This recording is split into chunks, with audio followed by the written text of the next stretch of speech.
어떤 분은 나이가 70세가 되셨는데 공격적인 투자를 하려는 거예요. 뜯어 말립니다, 저는.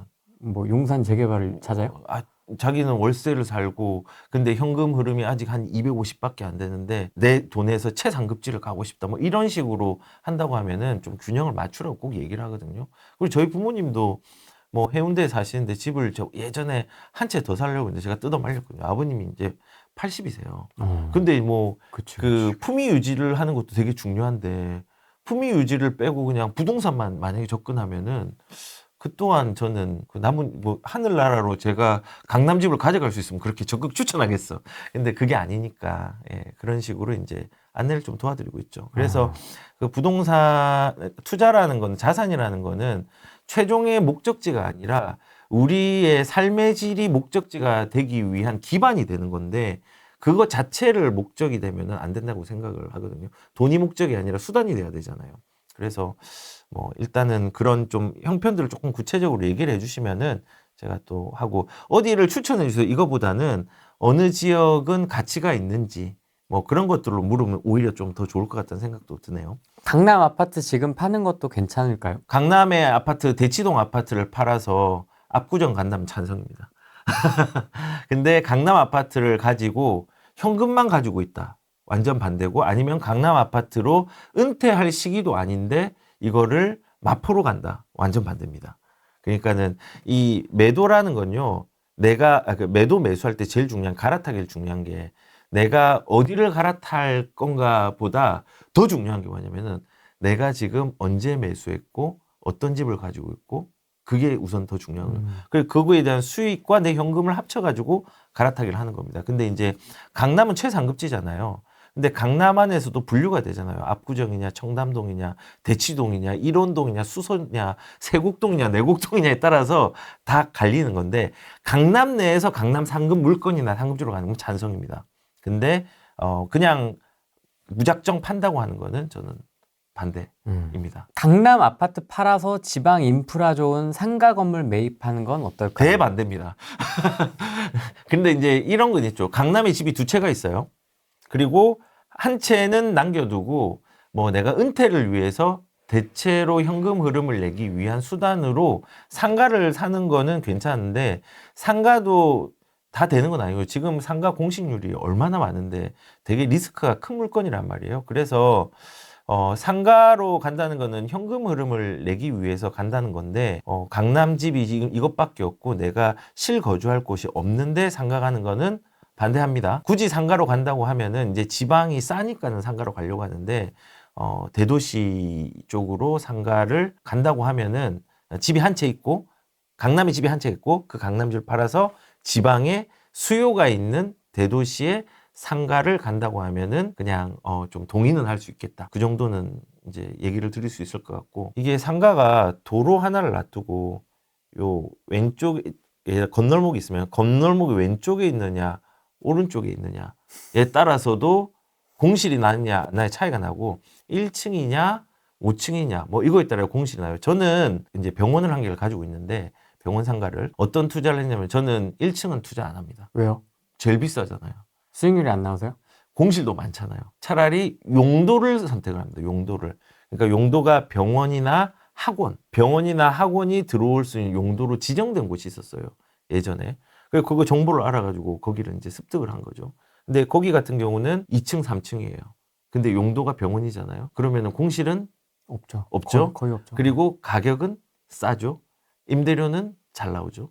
그래서 우리가 이제 막뭐 이런 그 음식점이 많이 들어오고 뭐 이제 공실이나 회전율이 되게 많은 1층 같은 경우는 비싸기도 하고 그다음에 공실 리스크도 좀 있어가지고 만약에 은퇴하신 분들이 만약에 그런 공실 최소한 인테리어가 하면 3개월 이렇게 공실을 바뀔 때는 하는데 그렇게 비싸고 어려운 것보다는 좀 안 바뀔 만한 용도가 들어가는 것들을 좀 찾아보는. 저도 이제 그거를 의도치 않게 부동산하고 친하니까 부동산에서 상가를 어디를 짓는데 크게 짓는데 그 상가 내에서 아예 그 건물 층수마다 용도를 지정해 놓은 거예요.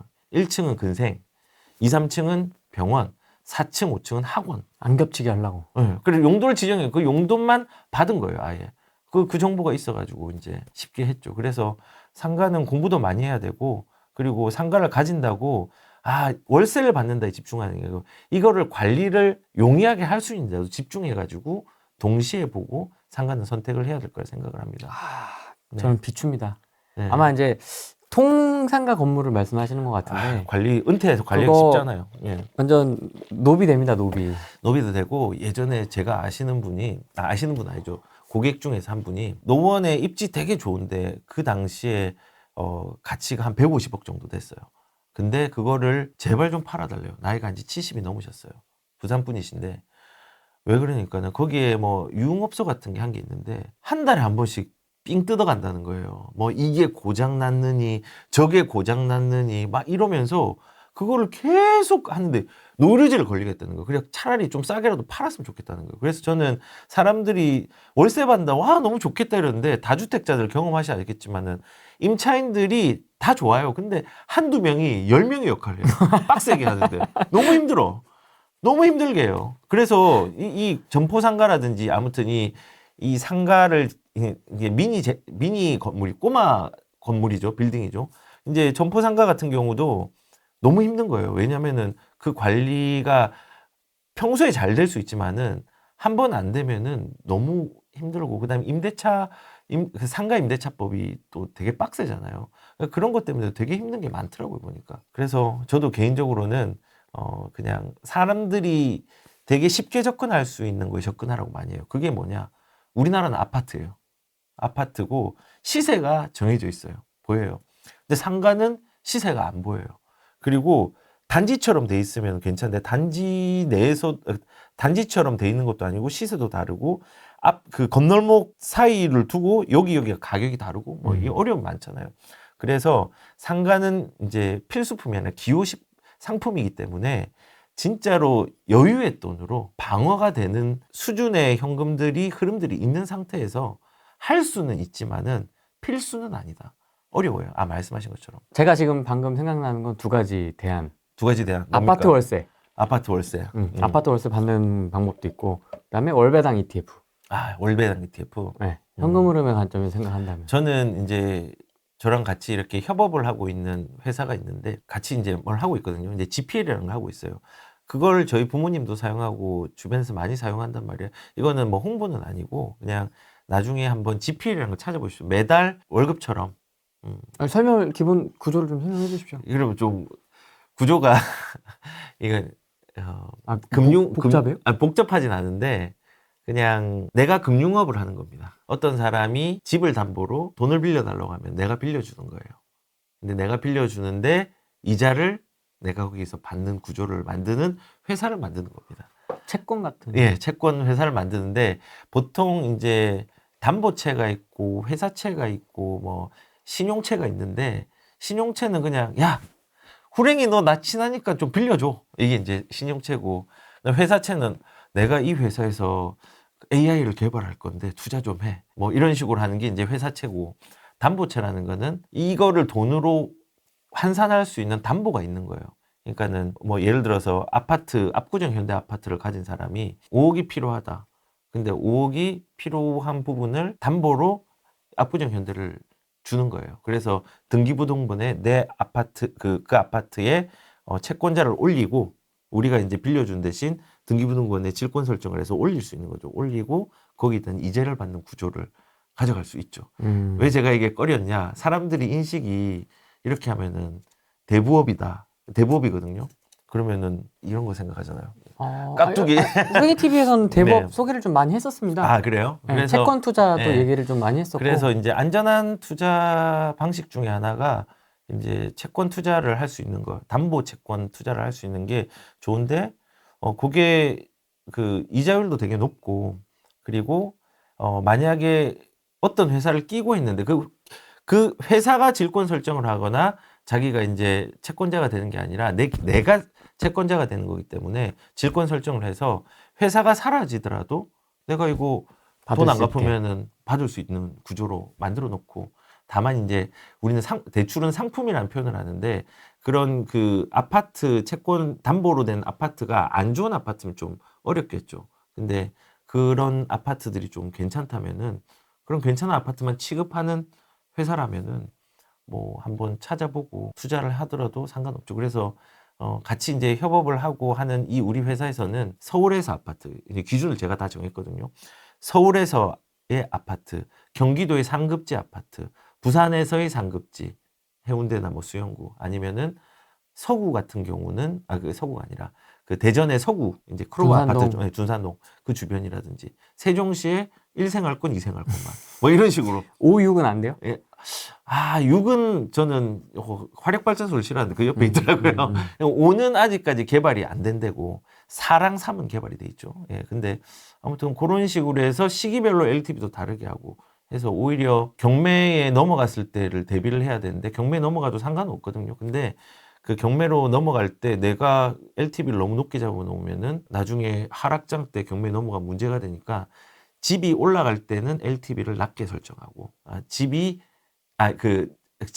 올라갈 때는 낮게 설정하고 내려갈 때는 오히려 조금 높게 설정하고 조금 조정을 해가지고 안전하게 이제 할 수 있는.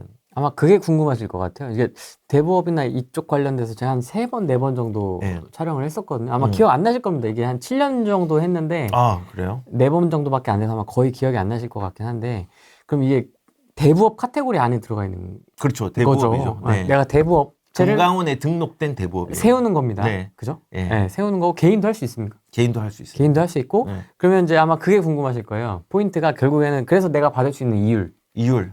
그다음에 상환 기간 이런 게 이제 아마 궁금하실 거예요. 이율은 상품을 소개로 상관. 아무튼 그냥 이런 대부분 이런 구조인데 믿을 수 있는 회사를 가서 하시면 좋습니다. 대부분 이제 이율은 세후 7%에서 8% 정도. 그 정도 되는 것 네. 같더라고요. 그 정도 이제 되는 거고 그 다음에 상환은 1년에 한 번씩 내가 더 할래 말래 결정할 수 있어요. 중도 상환되고 다만 은행하고 똑같이 중도 상환 수수료가 있는 거죠. 이제 그렇게 정도만 아셔도 그리고 개인도 할 수 있고 법인도 설립해 드릴 수 있고 그리고 법인을 설립하면은 이제 은퇴한 사람한테는 유리하죠. 왜냐하면 법인을 설립하면은 그 법인에서 돈을 내가 나한테 월급을 줄 수 있잖아요. 그러면은 건보료가 확 줄어들어요. 월급을 받는 사람은 그렇죠. 예, 재산이 포함이 안 돼요. 그 건보료에. 그래서 월급을 지역보험이냐 직장인 보험이냐 직장인 보험으로 받아서 건보료가 어떤 분들은 50만 원 받았는데 이거 딱 하고 난 다음에 건보료가 3만 원 됐어요. 그러니까는 많이 줄이셨네. 네, 많이 줄였어요. 그리고 법인을 설립했으니까 이제 어떤 사람은 이런 분도 있어요. 자기가 차를 뽑고 싶었는데 검소한 사람인데 차를 이제 포르쉐 이런 거. 그런 거 말고 그냥 그 수준에 맞게 이제 뽑았는데 그거를 리스나 이런 걸 해서 경비 처리를 할 수 있잖아요. 왜냐하면 법인은 이제 경비 처리를 해서 카드를 써야 되는데 그걸로 이제 쓰면서 이제 유익하게 쓸 수 있는 부분 구조도 생기고 유익하게. 예. 그래서 아무튼 이 대부라는 게 제일 중요한 게 사람들의 인식이거든요. 근데 인식이 옛날 그 쌍팔년도 시대에 그 흰색 백구두랑 백바지 입고 일수가방 들고 야 뭐 이런 것만 인식을 하는데 사실은 금강원에 등록해가지고 그 필요로 하는 사람들이 그 수요들이 또 있고 그거를 수요가 있고 공급이 있고 그 두 개가 합이 맞으니까는 이루어지는 거거든요. 그리고 생각보다 위험하지 않고 담보가 있으니까. 그래서 한 7% 법인을 하면은 돈을 더 받을 수 있죠. 법인을 하면은 한 1억당 한 80 정도 가져갈 수 있고. 예, 그렇습니다. 제가 좀 나이가 이제 60 이렇게 넘어가면 하고 싶은 게 사실 그리고 저는 저도 솔직히 얘기하면요, 제가 은퇴를 하면요, 제 자산의 일부를 조금 변경을 할 거예요. 변경을 어떻게 하냐면은 팔 겁니다. 그거 가지고 있으면 뭐 합니까? 그러니까 팔아서 거기에서 현금 흐름을 만들어서 법인을 설립해서 이제 현금 구조를 만드는 걸로 유지를 할 거거든요. 그리고 이제 이제 집사람이 이제 연금이 있으니까 그 연금이랑 합쳐서 하면은 뭐 별 문제가 없으니까 그렇게 이제 좀 생각하고 있어요. 세상에서 가장 재밌는 놀이. 돈놀이? 돈놀이. 그래서 저희 프레임 TV에 나오셨던 분들도 한 대여섯 분 하고 계시는 것 같아요. 그래요? 적지 않게. 적지 않게 다섯 여섯 분은 정말 비중 있는 금액으로 하고 계시는데 뭐 아무튼 관심 있으신 분들 그렇게 네. 저는 월배당도 말씀드렸고 음. 월배당 ETF도 말씀드렸고 월세 받는 아파트도 말씀드렸고 GPL. GPL도 네. 있고 그러니까 네. 다양하게 다양하게 있습니다. 근데 저는 오피스텔 월세는 안 받았으면 좋겠어요. 오피스텔 아파트 월세 받아야죠. 예, 아파트 월세가 훨씬 낫습니다. 예. 그래서 저는 사실은 배당주는 별로 안 좋아하거든요. 왜요? 지금은 배당주가 단점이 좀 있더라고요. 배당이 되면은 한번 확 빠지고 다시 올라가고 뭐 그런 게 있더라고요. 그걸 이용하는 건 괜찮은데 은퇴 때는 괜찮은데 지금 배당주보다는 이제 성장주나 가치주가 조금 저는 개인적으로 그래서 그 중간 단계 성격 있지 않습니까? 성장 배당주라고 예, 성장 한 애매하게 주는 거 있어요. 2%, 1.5%, 2% 주는데 주가도 올라가는. 아, 근데 그런 거 또 공부해야 돼요 또. 그러니까는 또 그 영역이 있습니다. 근데 또. 세상에 쉽게 돈 버는 사람이 어디 있습니까? 다 이제 어렵게 벌고. 근데 또 사람들이 돈 버는 거 보면은 맨날 땀 흘려서 돈 벌어야 되는 줄 아는데 사실 방향을 잡는 것이 더 중요하거든요.